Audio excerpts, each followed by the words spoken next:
Nasda Andravi.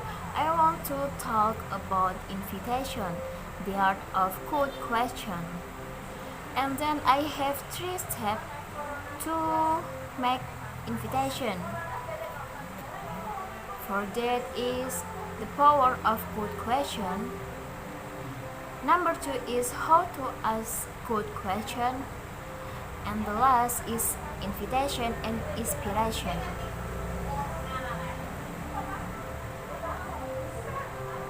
Okay, for the first time is the power of good question. By open for an question, I mean an invitation that allow your partner to talk out length instead of being limited to a short answer. When you ask a close foreign question like, "Did you have a good weekend?" your partner will likely answer yes or no. Since you're looking for smooth, flowing conversation, one word response is not ideal. But if you ask the same question in an open for and why, you will give your partner a much better invitation. When you ask, "What did you do this weekend?" your partner is free to tell you the full story of their weekend.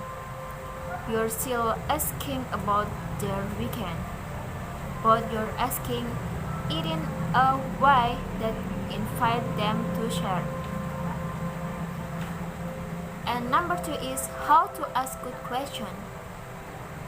The trick is to start superficial and then slowly go more intimate while keeping an eye on the other person's comfort level.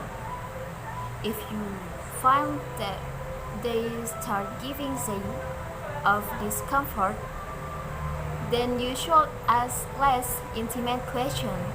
But if you are giving you consistent signal of comfort, then you can consider that a green light to continue digging deeper. Okay, I have two tricks. For the first time is this progression from superficial to intimate is something that happens over the course of a relationship, not over the course of the conversation.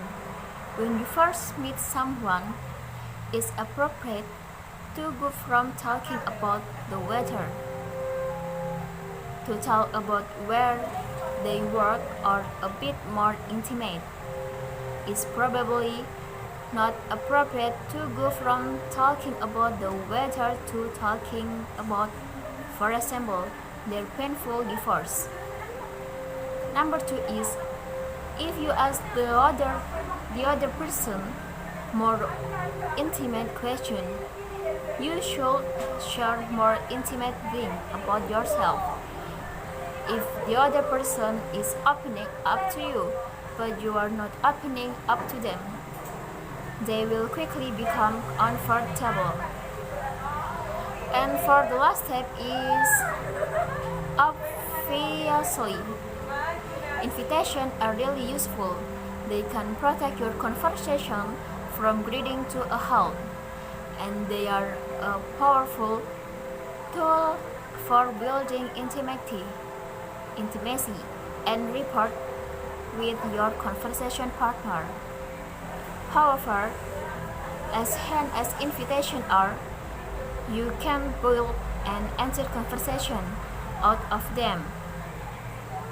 If the entire conversation consists of explicit invitation, it will feel awkward, like an interview instead of a conversation. Naturally, willing conversation flow from one speaker to the next, sometimes with explicit invitation, but often not.